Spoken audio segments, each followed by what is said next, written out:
The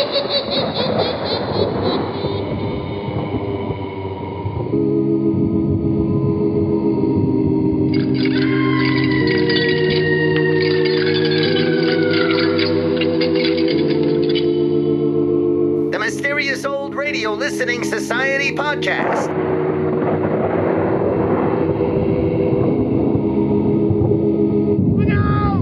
Welcome to the Mysterious Old Radio Listening Society, a podcast dedicated to suspense, crime, and horror stories from the golden age of radio. I'm Eric. I'm Tim. And I'm Joshua. We love mysterious old-time radio stories, but do they stand the test of time? That's what we're here to find out. Today, we return to the listener library for a suggestion from our mysterious listener and special guest, Catherine. Hello.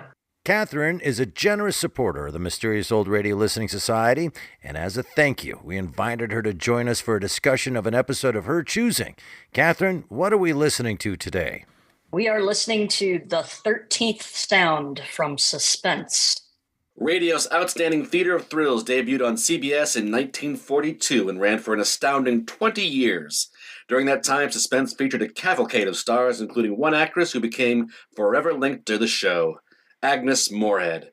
Her compelling performance in the Suspense classic Sorry Wrong Number earned her the title First Lady of Suspense, and Moorehead returned many times to the program, including today's story, The 13th Sound.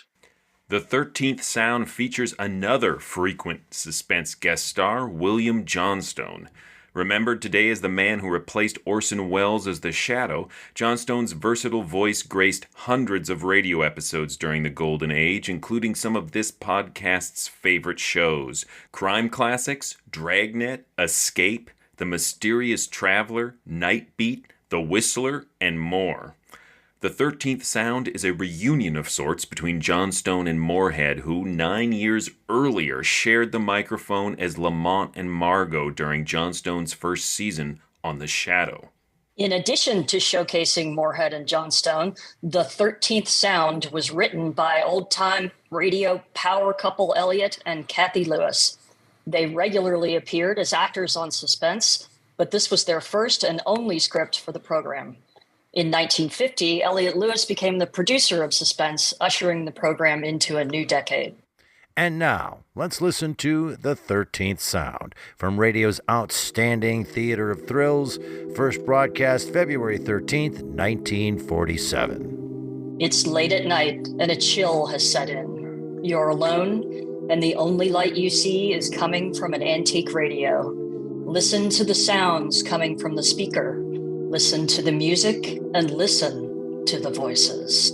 Yes, Roma wines taste better because only Roma selects from the world's greatest wine reserves for your pleasure. That's R-O-M-A, Roma wines. Those better-tasting California wines enjoyed by more Americans than any other wine. For friendly entertaining, for delightful dining. Yes, right now, a glassful would be very pleasant, as Roma wines bring you Agnes Moorehead in a remarkable tale of suspense.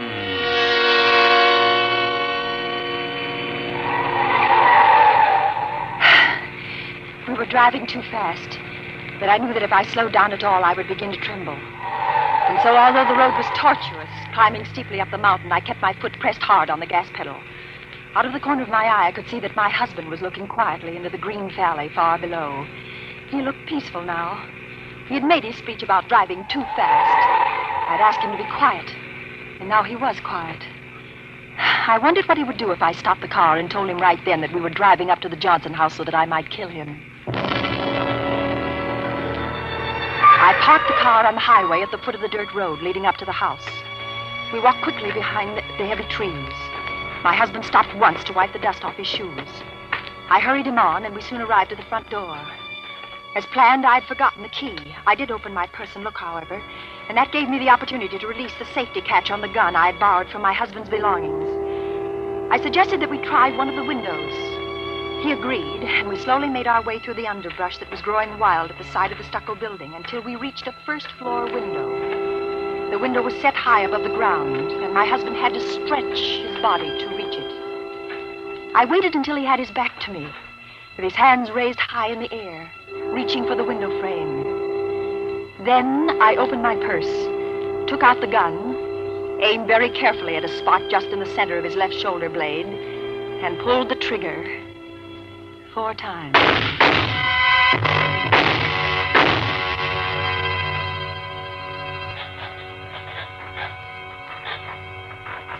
He didn't fall right away. He had had his fingers over the window ledge, ready to unfasten the catch when the bullets hit him. With some terrible effort, he dug his nails into the stucco and tried to keep from dying. I couldn't move.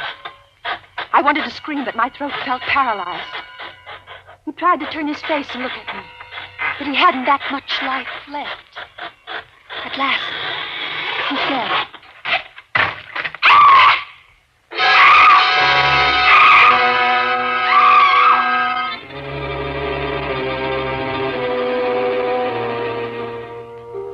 stopped screaming finally. Felt better for it. I bent and looked at my husband's body. He was quite dead. I wiped off the gun, his gun, and threw it behind an acacia bush. Then I walked back to the car, slowly and carefully removing any of my footprints which showed in the loose dirt of the road. At the car, I emptied some cigarette butts from the dashboard ashtray onto the road, dusted my shoes, then turned around and drove home.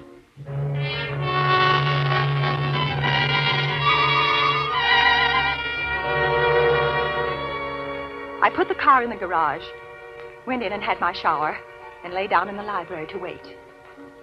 A few minutes after the grandfather clock struck 11, the telephone rang. Hello? Miss Skinner? This is she. This is Jonathan Brown, Sheriff's Office. I have some bad news for you. My husband? Yes, ma'am. He's been killed. Miss Skinner? Hello, Miss Skinner. You all right? I waited quietly for a moment. Then I let the phone fall to the floor. I listened until I heard Jonathan Brown hang up. Then I replaced my telephone on its stand. Went into the kitchen for some ice, which I put in a large Turkish towel. I then arranged myself carefully and attractively on the living room divan and waited again.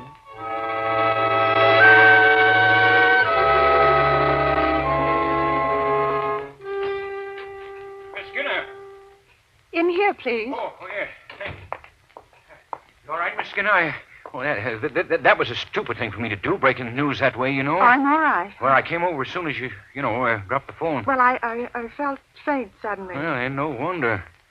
Tell me what happened, Mr. Brown, Jonathan Brown, Sheriff's Office. Mr. Brown, please sit down. Oh, thank you.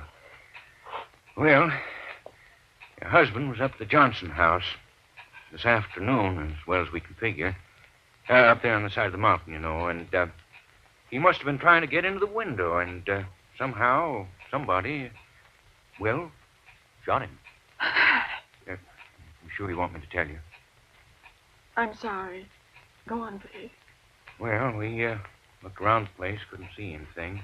Though we found the, weapon, it was a gun, found in the brush near where he was, and no footprints or anything, except tire marks down the main highway and a bunch of cigarette butts where someone must have been sitting in the car, waiting, you know. Those were my tire marks. You was up there? Well, I had an appointment to meet my husband this afternoon at the foot of the road leading up to the Johnson house. He had said that he'd had some business to attend to and would get a ride with this other person. He was very mysterious about it. Oh? I waited for an hour or more at the foot of the road. You were so clever to recognize the meaning of those cigarette stubs. Well, when he didn't come, I thought perhaps I was mistaken about the appointment. And so I drove home. Only think of it. Perhaps I'd gone up to the house, I might have saved my poor dear husband's life. They're not terrible shock, I know. I'm all right. I'm all right. I'll be all right. Well, now, don't you worry about a thing, Miss Skinner. The sheriff's office will round up the guilty party or parties and have them brought to trial, you know. Yes, I'm sure.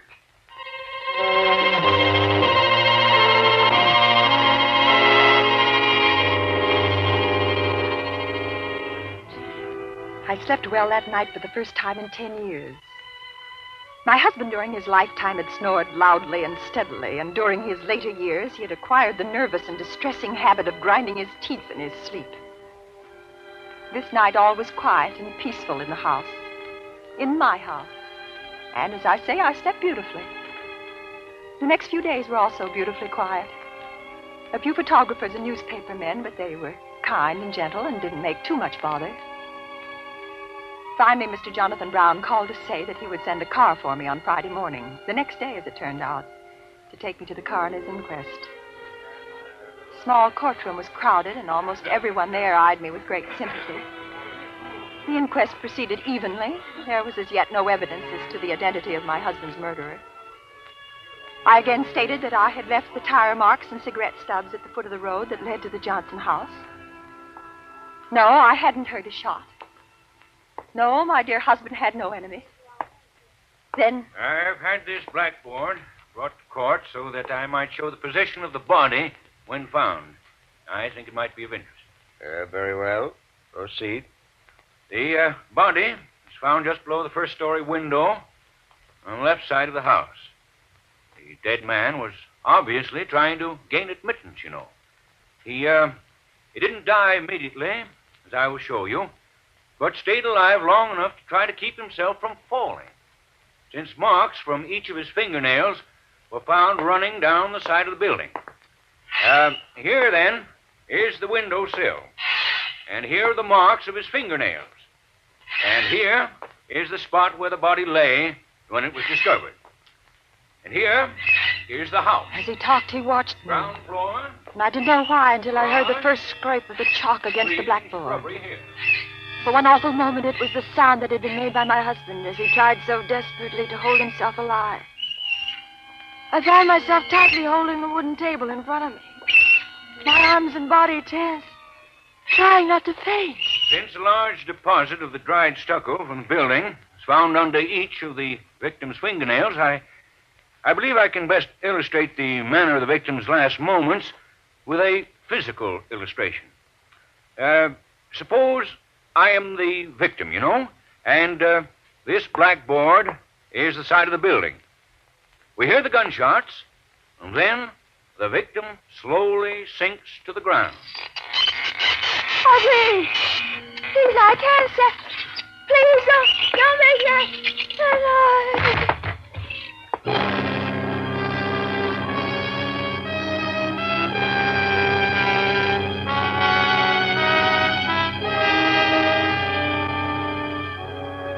For suspense, Roma Wines are bringing you Agnes Moorehead in the 13th Sound. Roma Wines' presentation tonight in radio's outstanding theater of thrills, Suspense.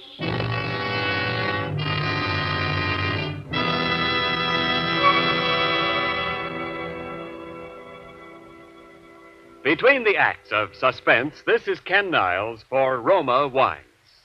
Tomorrow, on Valentine's Day, delight your Valentine with a gift that's smart, lavish, and in perfect taste.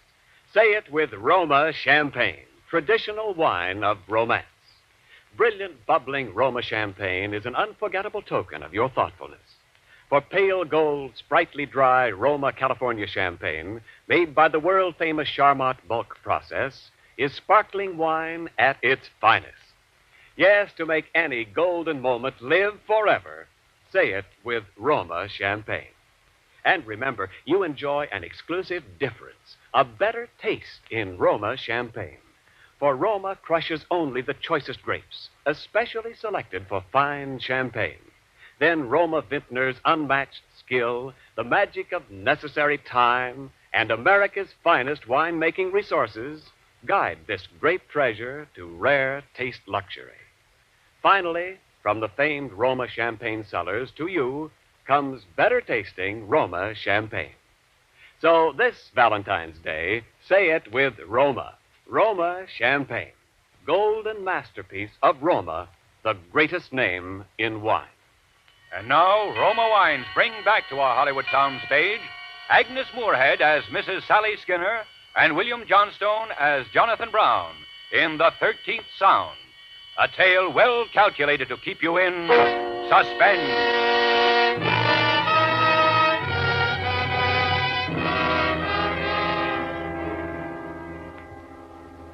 I must have been taken home from the inquest.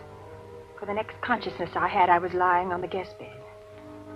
In the corner sat Mr. Jonathan Brown. He must have seen my eyes open. Feeling better? Yes, thank you. I'm terribly sorry. Oh, hey, that's all right. Quite a strain, you know. Yes, it was quite a strain. The coroner asked whether it'd be all right to go on without you. Everybody seemed agreed, you know, so we finished up while the doc looked you over. What happened? Oh, he said you'd be all right. Shock. I meant about my husband. And his death at the hand of persons unknown, you know. Is there anything further I must do? Not a thing, Miss Skinner. You've been very kind. Well, it's a terrible thing happened to you. Well, I'll be going now if there's nothing more you need from me. No, nothing, thank you. Well, goodbye then, and don't you worry. We'll find who did it, you know.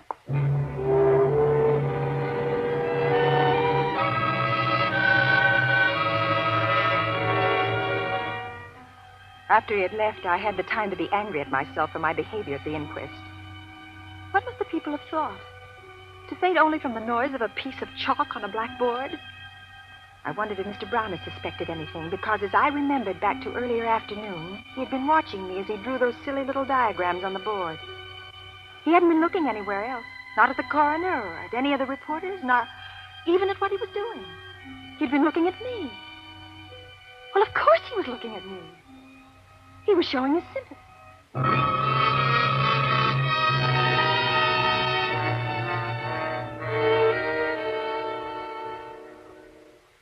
I slowly allowed myself to return to my former position in the community. I was able now to do the things I'd always wanted to do, but had been restrained from doing by a certain attitude of my husband's. He had never liked entertaining. He didn't believe that we should belong to the country club and take a civic pride in the fact that our home was the largest and most beautiful in the community. In fact, it was his desire to sell our lovely home that caused me to finally take that complete and drastic step. The first evening that I accepted an outside invitation was for one of the Wednesday night evenings of bridge at our club. At my table were the president of the bank and his wife. As I sat down, I noticed that a window pane on my left was shattered. Good evening, Miss Gray. Miss Gray. Well, good evening, Mr. Brown. Miss Skinner. Good evening, Mr. Brown. Well, I'm afraid I'm the culprit here. Playing ball with the kids this afternoon, and I threw one right through your lovely window. Oh, really? Yes. But I got old Sam here. I brought him along with new painted glass, and he'll fix us up shipshape in no time at all. Go ahead, Sam, right over there. Yes, Mr. Brown, sure. Don't mind me, folks. I'll be through here in just a jiffy. Don't worry about it. Oh, incidentally, Miss Skinner, I always meant to ask you whether or not you minded noises, especially. Sharp noises, like, say, chalk on a blackboard. I don't understand. Chalk on a blackboard? At the inquest, I always wondered about it. You fainted just when the chalk was scratching across the blackboard. I don't remember hearing it. I'm afraid I fainted before you drew any diagrams. I assume that's what you were planning to do, draw a diagram? That's what I was planning to do, yes, ma'am. Yes. Does he have to do that? Is something wrong, Mr. Skinner? Does he have to do that? Mrs. Skinner. I can't.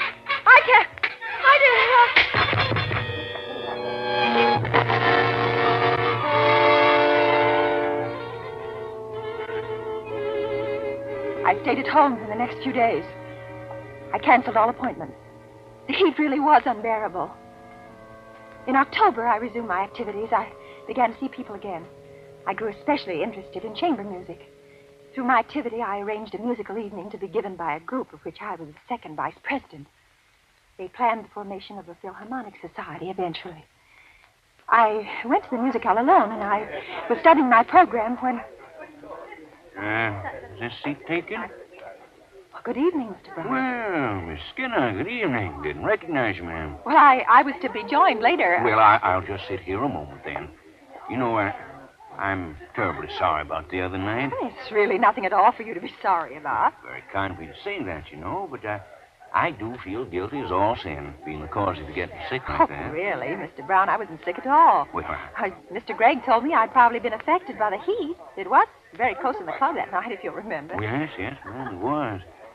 Well, just so I don't feel it was my fault, you know. No, I don't want you to feel that it was your fault. That's very kind of you, you know. If you don't mind, I'll stay here until whoever holds the seat gets here, all right? That's all right. We crave your indulgence and a certain open-mindedness for giving a fair chance to the first piece with which we're going to open our program this evening. The title of this piece is The 13th Sound, and the composer is young Julian Carrillo.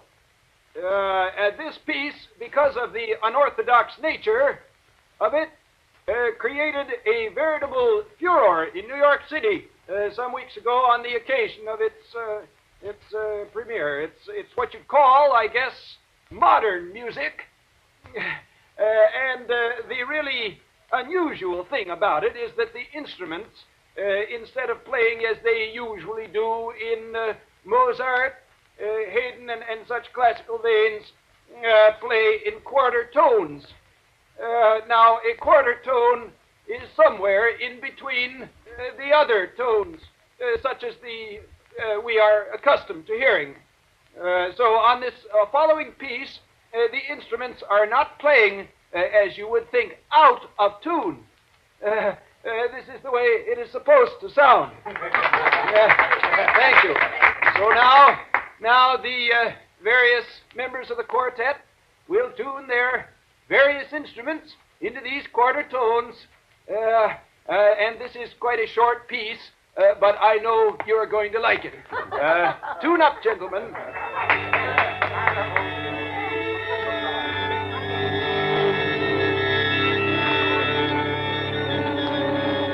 This should be very interesting. Think so, Miss Skinner? 13th Sound. Have you heard it? No, I haven't. It's too hot again, Miss Skinner? It does get stuffy in here, you know. Oh, I'm not. It's hot in here. You're terribly peaked. You sure you're all I'm right? quite all right. Excuse me. Will you let me out? Will you please excuse me?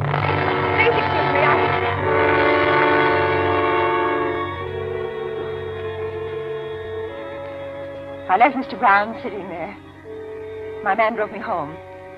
I never liked modern music. I locked all the doors and I turned on all the lights.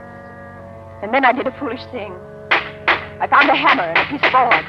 And I beat and beat and beat and beat on the board with a hammer as hard as I could. And finally the heavy, steady, safe pounding that I made drove the other sharp, shrill, awful noise from my mind.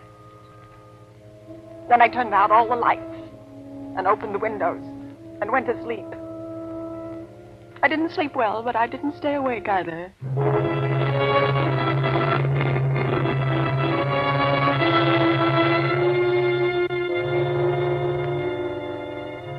I hadn't set the alarm next to my bed, and when I first awoke the next morning, for a minute I couldn't remember what had happened. I felt drugged. I got out of bed and put on his lovely chartreuse brocade housecoat and started downstairs. The sun was shining outside. It was a beautiful day. Not the sort of day when you could be disturbed by unrelated noises. I felt grand when I got downstairs. Then I heard... What? I didn't know. I didn't care. I knew only that I had to stop it before it happened to me again. Stop it! Please, stop it! Pardon me, Miss... Get out of here! Get out of here! Who told you to do your work here? Did someone tell you to make that noise near my house? Why, no, ma'am. The lawnmower, the darn thing wasn't cut, and I had to Get shut... out! Go on! Get off this property at once! Yeah, yes, ma'am. Go! Sure, I didn't know. Come back, you hear? Don't ever come back! Don't! Morning, Miss Skinner. Lovely day.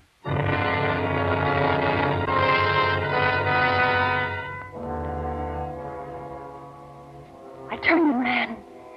Right back to my living room. I stood shivering there in the beam of sunlight. I waited for him to come bursting into the room after me. I waited. And then the doorbell rang. Who is it? It's Mrs. Gray. Oh, just a moment. Come in. What, did I disturb you? Oh, no. Well, then not I at all. will come in. But I can only stay a minute. Would you like some coffee? Oh, no, thank you. When I was so sick, you remember, the doctor absolutely forbid me having any more coffee. Oh, I didn't know that. Oh, sit down, please. Do you drink much coffee? No, why do you ask? Well, I thought perhaps your recent attacks might have been caused by that. Mr. Gregg is a great one for aspirin and salt tablets. I think it's much simpler than that. Cut out coffee. Well, I think my attacks were just caused by this heat. I planned a sea voyage. Oh, how splendid. That'll certainly fix you. You know, I don't mean to be disrespectful, heaven knows. But perhaps on the boat, you might meet a fine young man who... Well... Perhaps. When do you plan to leave? This afternoon. I'm leaving from New York. Oh, you can't. Pardon? For the clubhouse, the unveiling ceremonies are this afternoon. Oh, I'd forgotten. Well, you simply can't leave. We have no one who can replace you on the speaker's platform. Oh, well, all right then, Mrs. Gregg. I'll stay for the ceremony.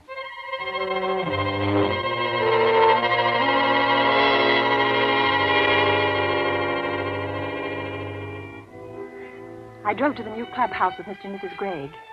The building was really very lovely. It was almost ready for occupancy. We were unveiling a heroic figure which graced the entranceway. Our speaker's platform was built alongside the figure, and quite a few of the members and their families were sitting on the wooden benches in the front patio, waiting for the ceremonies to begin. Isn't this exciting? Oh, yes, very. You ladies have done a marvelous job. Oh, thank you. What's that fellow doing up there?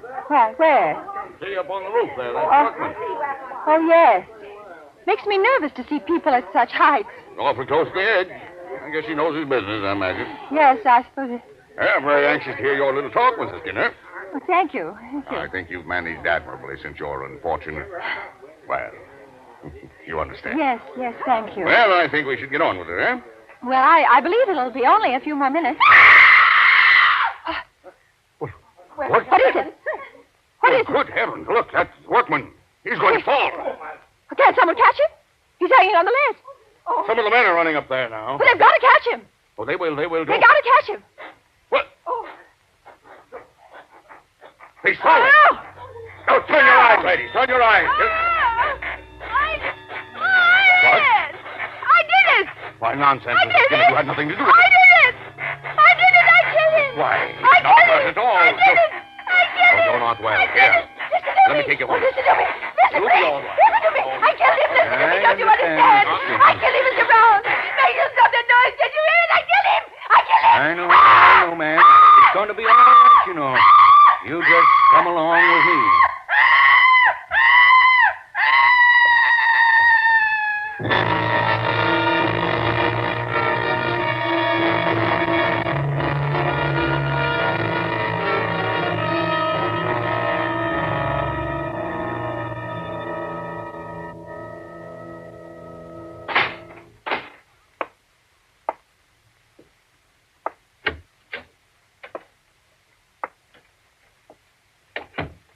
Sign it, Jonathan? Mm-hmm.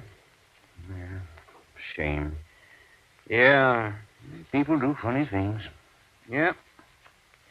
Did you pay the fella? Mm-hmm.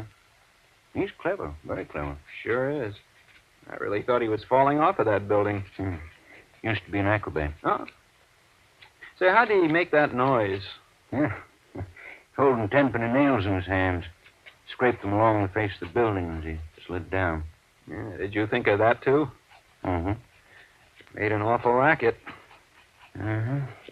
Pretty nice lady, you know. Yeah. What the devil are you doing? Huh? Oh, fixing my nails, I guess. Well, cut it out, will you? Sure. What's the matter with you? That noise makes me nervous, I guess. You know?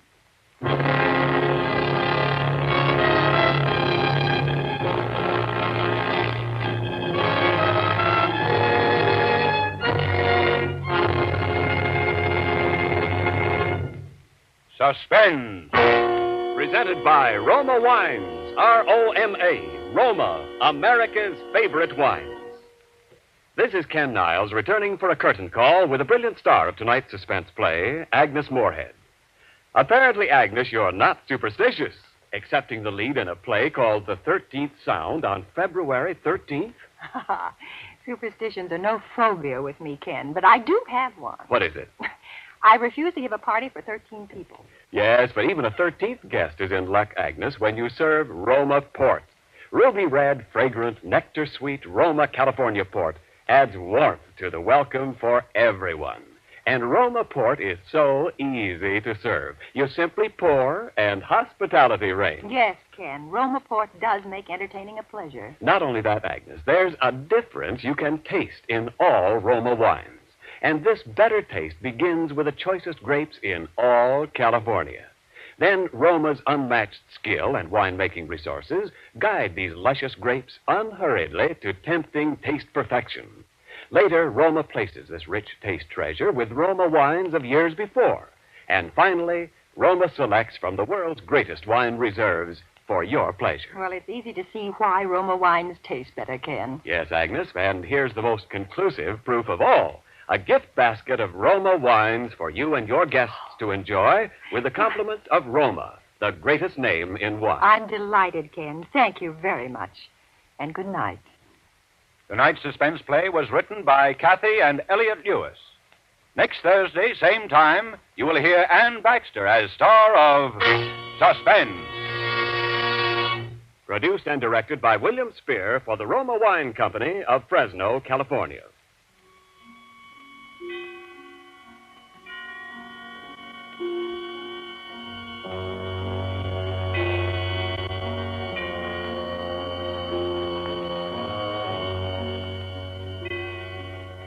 Stay tuned for the thrilling adventures of the FBI in peace and war, following immediately over most of these stations. In the coming weeks, Suspense will present such stars as James Stewart, William Bendix, Eddie Bracken, and others. Make it a point to listen each Thursday to Suspense, radio's outstanding theater of thrills. This is CBS, the Columbia Broadcasting System.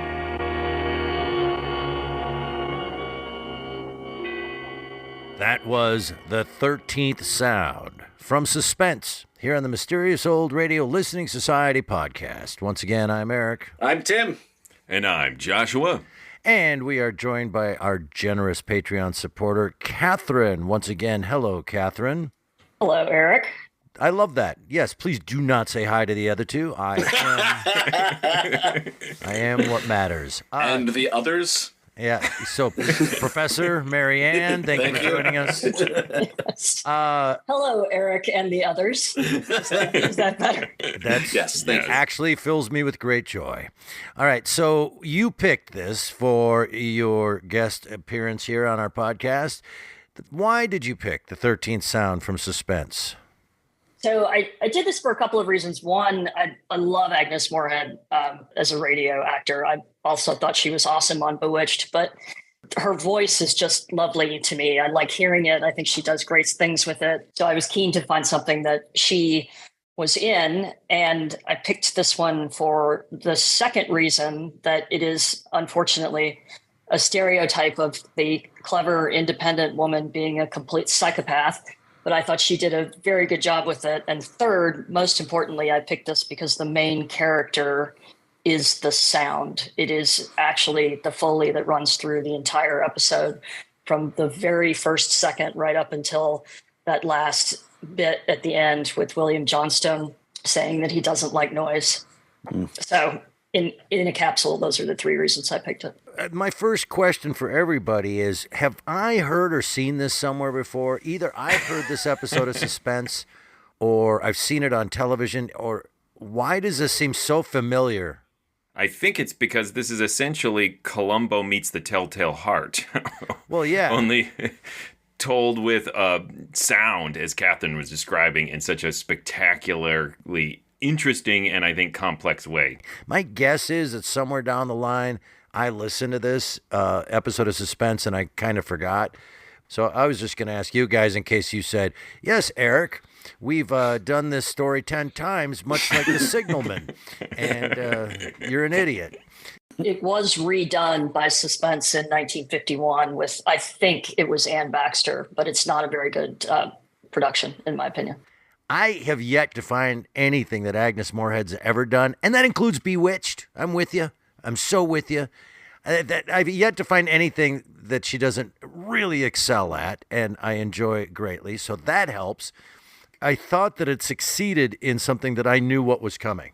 This falls into that category of, the telltale heart. That's how I was going to start this conversation. There's a lot of tropey mysteries and suspense stories done where the person is guilt-ridden into admitting their guilt.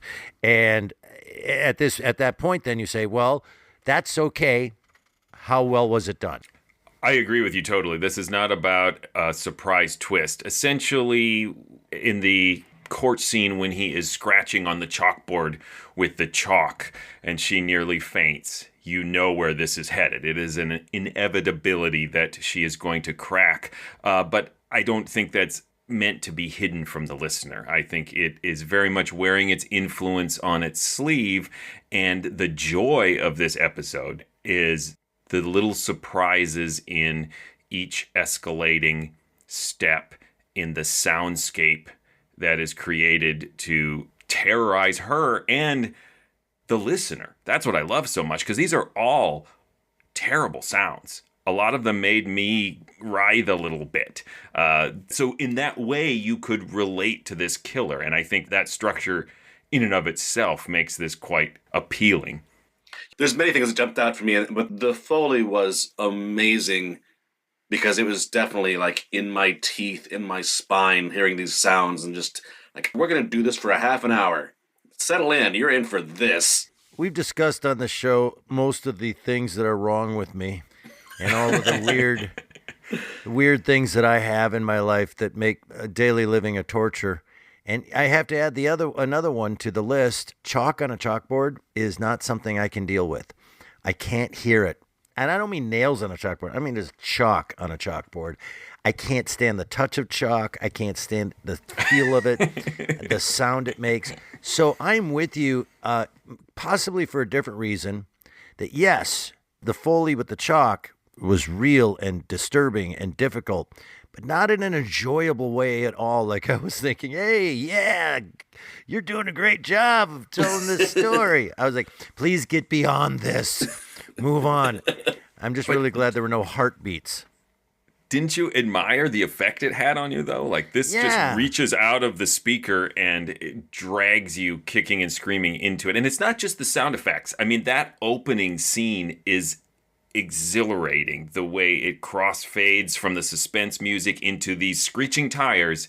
And they are timed and designed to echo all the sharp staccato sounds that are going to happen throughout the entire rest of the episode, and then just goes right into that narration with her talking about she wanted to slow down, but she couldn't because she'd start trembling, and she wonders what's going to happen if she pulled over and told her husband that she was about to kill him. And that's like 30 seconds into the script, and it is so well performed. It's beautiful. Yeah, got to the castle, that's for sure. Yeah, oh yeah, we were in the castle right off. The screech of the tires in the very beginning, which is, I think, actually how it, if I'm recalling correctly, how it actually opens with that first screech before there's any narration at all, is the same screech that you get throughout the rest of the episode, just in slightly different variations. And she's fine with it in the opening scene, but she can't handle it later.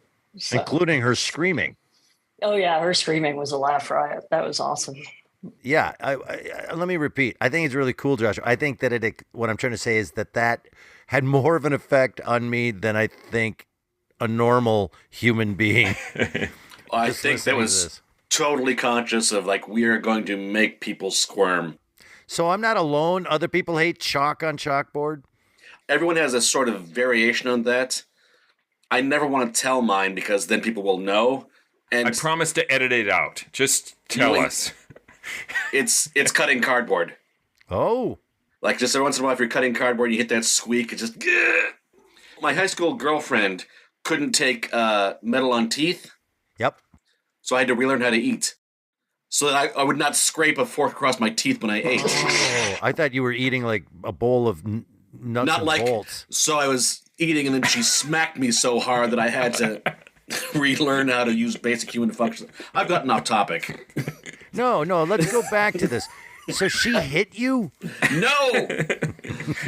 She would just look really mad at me if I put a fork in my mouth with food on it and then did not gently remove the food without using my teeth. Yeah, I'm glad you're out of that one. I'm just saying, everyone has some variation of chalk on a chalkboard. My point being, Josh, was I think I was pulled out a little bit more than normal, like than what they were hoping for. When I was just like, I wasn't going, oh yeah, wow, this is really good. I was like, oh my God, please stop, please stop, please stop. And then when it did, I was fine. Chalk sounds really bother me, but I'm like a grown man. I don't need to leave the room. Then it doesn't really bother you. Shut up. Oh. I'm in agreement that Agnes Moorehead's performance is incredible. I think the range she gets out of this character and just the intensity and power she can do, that's her shtick. She's great. I don't mean to be dismissive about it, but I also yeah, she's great, which is being dismissive about it. Anyways, lots of the elements of the story, but one of my favorite parts was the speech by the musician, the introductory speech to this, the hilarious tone, the stuttering, the ums, those little interstitial ums, and then the cherry on top was, I'm sure you're all going to like it. Yes. No, I thought the cherry on top was he got done prepping them. And I want to go back in a second to how odd it was for me. But he preps them for how terrible this is going to be. And somehow got applause. All right, this is going to be terrible. Horrible thing coming. And then they all clapped and went, wow. Are they clapping because it's soon done? I mean, could we do a show where we intro, like, ladies and gentlemen, people hate this. People hated this in New York. They've hated this all across the country. So you just said all of that way too fast. Fair enough. Yeah. Isn't that a weird delivery, though? That's an I loved choice. Well, of course, but what's the point of it? It reminds you that in every TV show, movie, radio show, and there's like a community event or a wedding where someone gives a speech and everyone suddenly has the power of an actor. This was a community event and they applauded for him because, hey, that's Bob. He's doing his best to introduce this act. He is not a professional MC. He is not an actor. And obviously they exaggerated it for that reason, but that I thought was what was so fun about it. And it was funny because it also set up their disdain for experimental music because like, hey, I'm just a regular guy who never talks in a microphone and hates art. I may be going too far with this, but what's the point for moving the story forward to have that character doing that? It's just one more audio version of grating. Okay, good sell, Tim. Now I'm on board. He's grading as well. Okay. Yep. Now that makes sense. Everything's grading. And I'm actually not just being cute there because there's the running theme of, like, as far as we know, like, why she killed her husband? Because he snores and grinds his teeth. Yes. Did she say he's developed an irritating habit of grinding his teeth? Also, wasn't it he sold the house? That was the impetus of the murder. But the first thing she thinks about once he's gone, she says she had the first restful night of sleep in 10 years. And she talks about his snoring and grinding his teeth. So that whole theme of sound is woven from the first moment to the last moment of the entire script. This is doing nothing to assuage my fears that my wife is going to kill me. I am a noisy mess, and she does not sleep. You'll have to learn how to eat differently. But back to one of Catherine, your earlier points about the type of character Miss Skinner is. She is an atypical old-time radio female protagonist. I mean, I guess she isn't the protagonist. She's the criminal. Arguably, William Johnstone is the protagonist. But the person who you live with, in that they're usually either femme fatales or hysterical women. And she falls way outside that. So I found that interesting and more appealing. And her moments of hysteria, we are shown why she would have that. It's a very grotesque description of her husband and that sound of his nails on the stucco and him twisting and slowly trying to turn his head to look at her. I relate when she screams in that moment. It doesn't feel like a gendered scream. Right, agreed. And I also had a question at some point when I was listening to this the first time about whether all of the noises that she's hearing, all of the William Johnstone coming around and saying, hey, let me introduce you to yet another noise, is actually just happening in her mind right up until the very last scene where Johnstone is clearly setting her up. But the rest of it is, I think, as you've spoken about on the show before, the amount of effort required for the entire community to effectively gaslight her seems unlikely.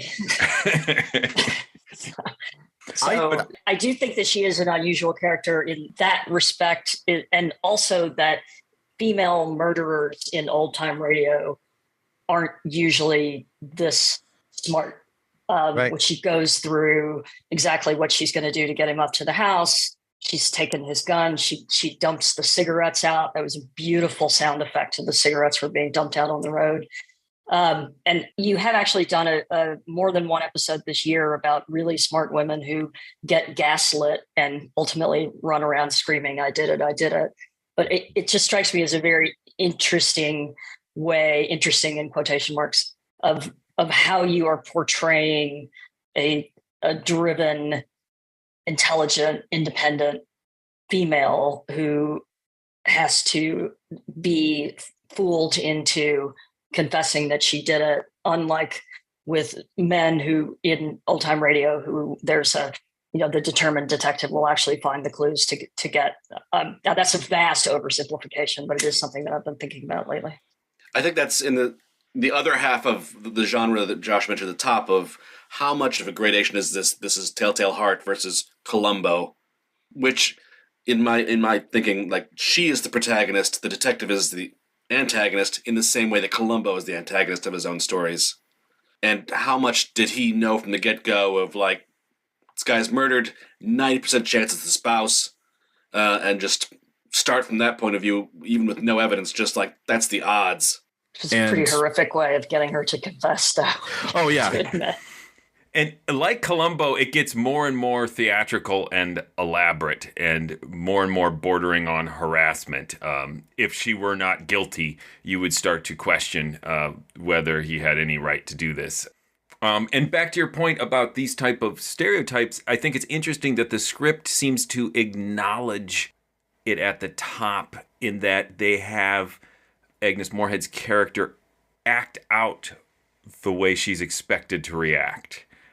She fakes fainting on the phone with Mr. Brown, and then arranges herself carefully and attractively on the divan, and so she's playing this distraught, attractive woman trope at the top. And then the irony being, and in the inquest, she experiences the symptoms she had previously faked. So it feels like this nice acknowledgement of what's expected to happen. She seemingly plays the detective character, and then he turns the tables again.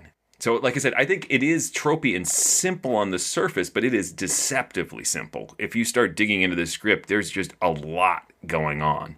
And then there's that great Lady Macbeth audio moment when she runs home from the concert and just starts hammering the audio equivalent of washing her hands so that she can have this clean, clear, controllable sound to push out the shrill screeching.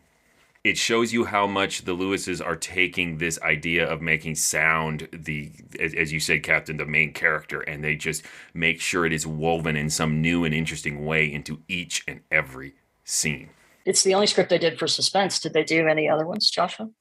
I thought I read, and I can't remember which series, they wrote one more script together. It might have been for their own program, which was Elliot and Kathy Lewis Presents or something. It was a variety show that ran concurrently with Crime Classics and Broadway Is My Beat. It was like Elliot Lewis's most busy period in his life, I think. He was doing 3 radio shows at once. I did wonder about the script writing. Again, we've talked about how sound is the main character in this, but it seems to me that it is a script very much written for people who know radio acting and what it takes to make a successful radio show, because that's one thing that really jumped out at me the kind of second or third time I went through listening to this about how very focused it was on how the actors are interacting with the sound, how the sound is driving the story, how the voices are carrying the sound, and things of that nature. Yeah, it's really sophisticated in that way, and I think it's a shame that they didn't write more. Or maybe they wrote a bunch more and they were terrible, and these were the only ones that got produced.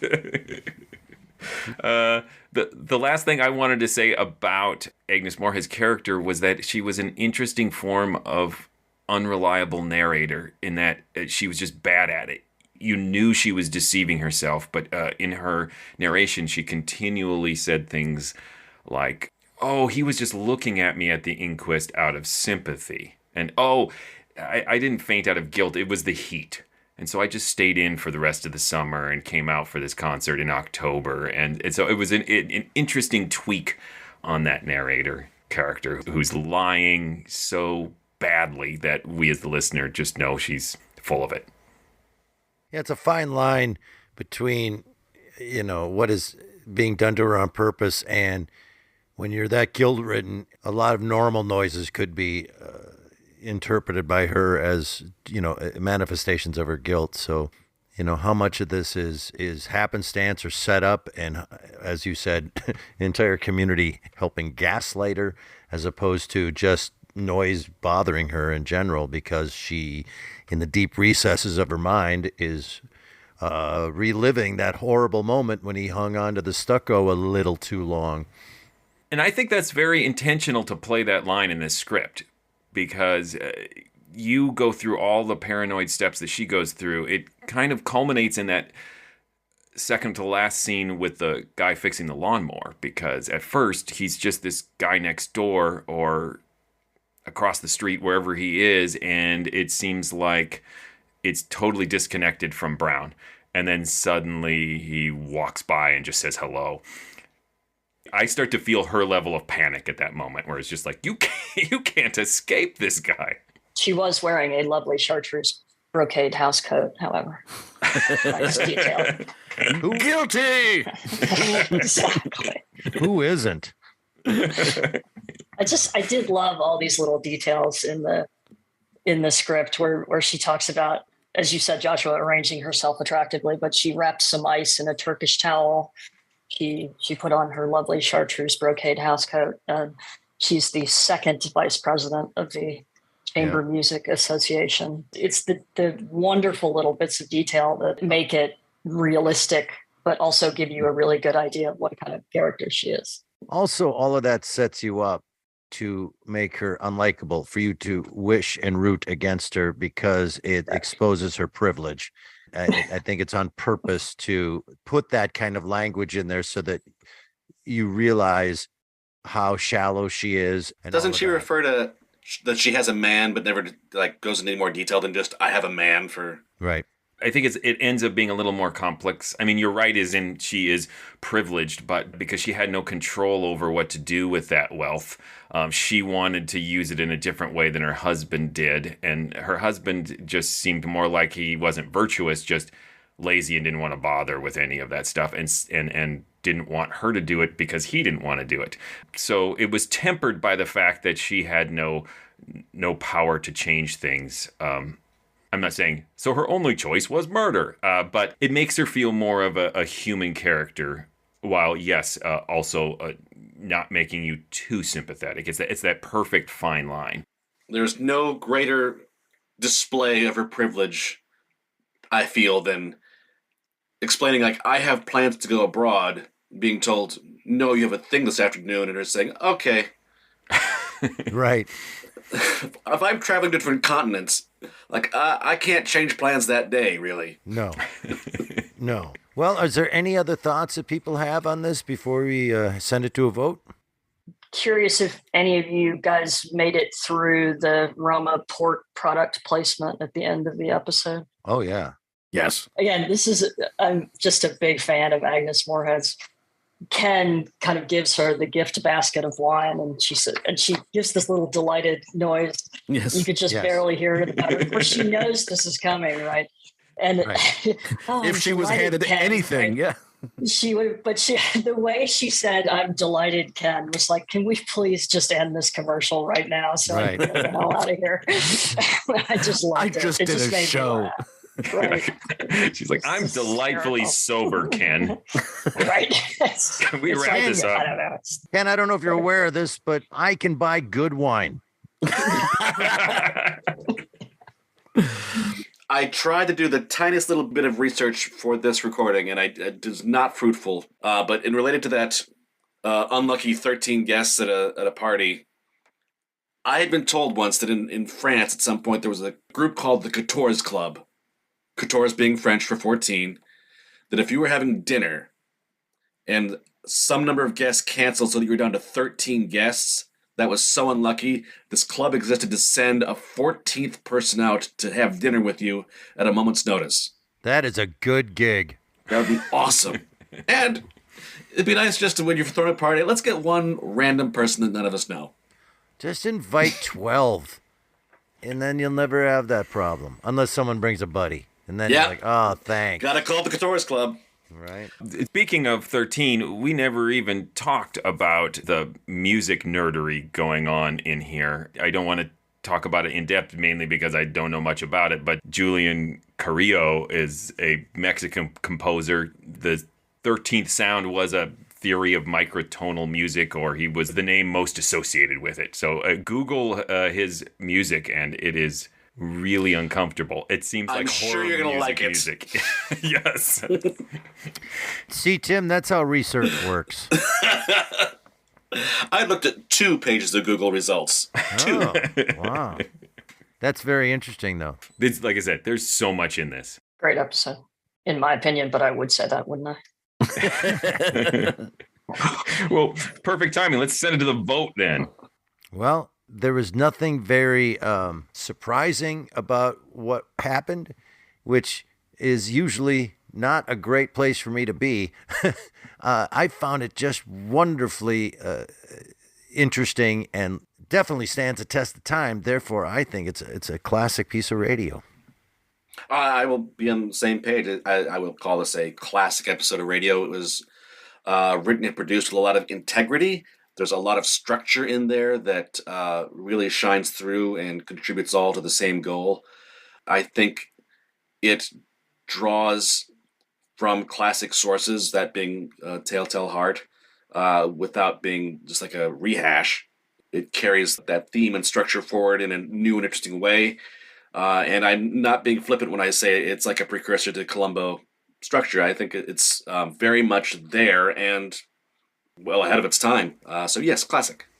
I'm going to be boring and say classic too. I mean, it is a great production. It is a shrewd, knowing, literate script that just drops you right into the action and then has enough confidence to just ease off that gas pedal and let the rest of it be this slow burn that leaves both the killer and the listener kind of writhing as each new sound is deployed against you.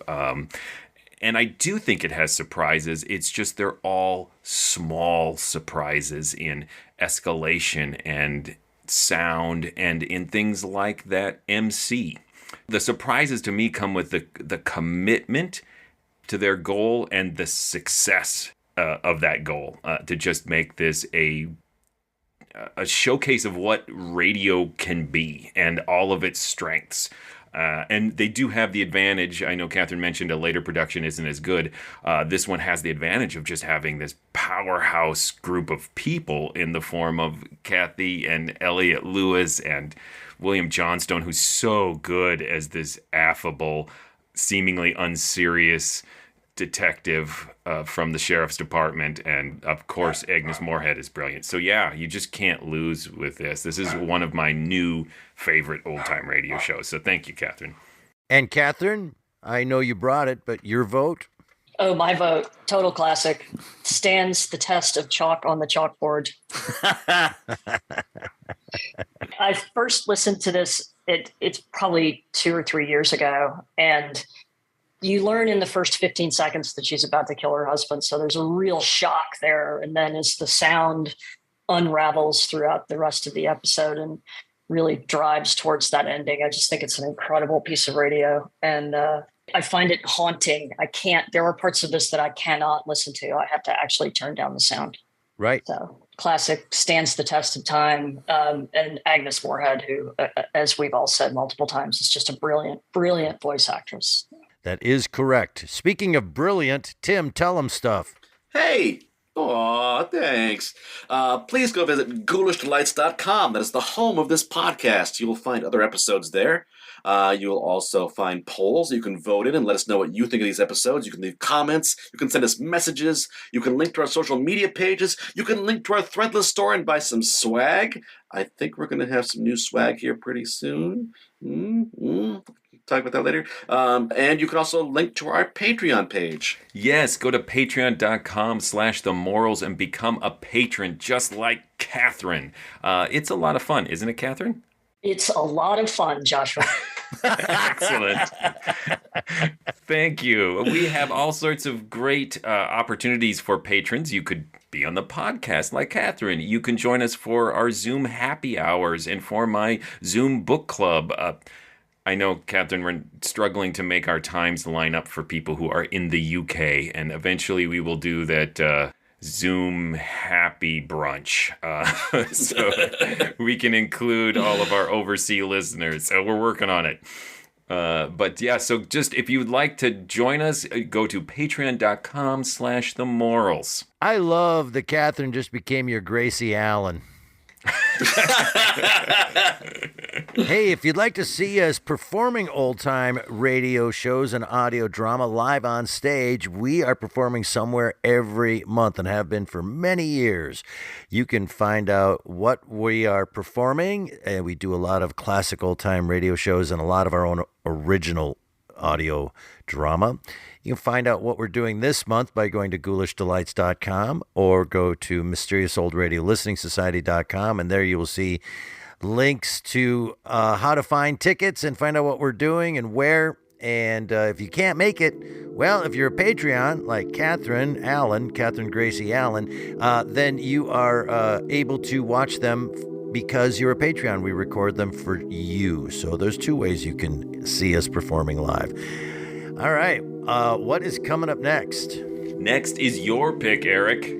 Oh, that's right. I remember. We're going to do an episode of Dark Venture called The Hideout. Until then. Look out!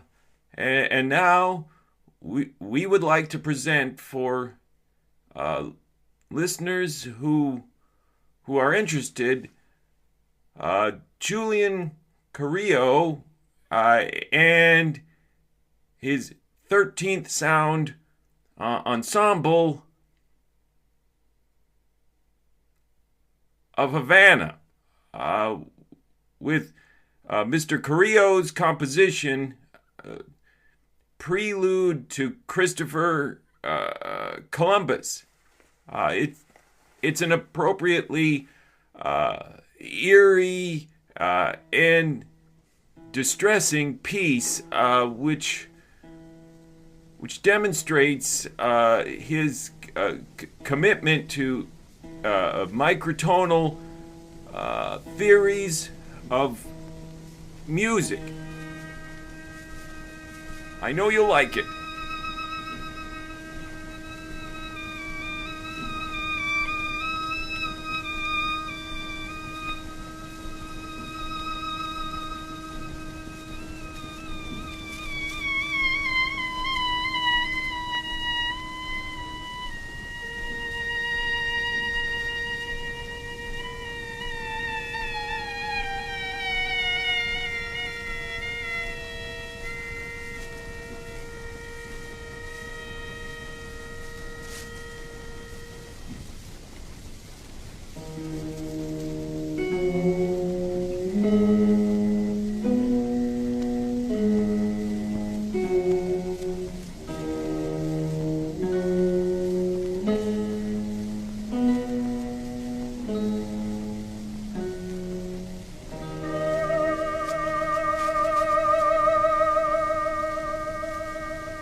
Mm-hmm.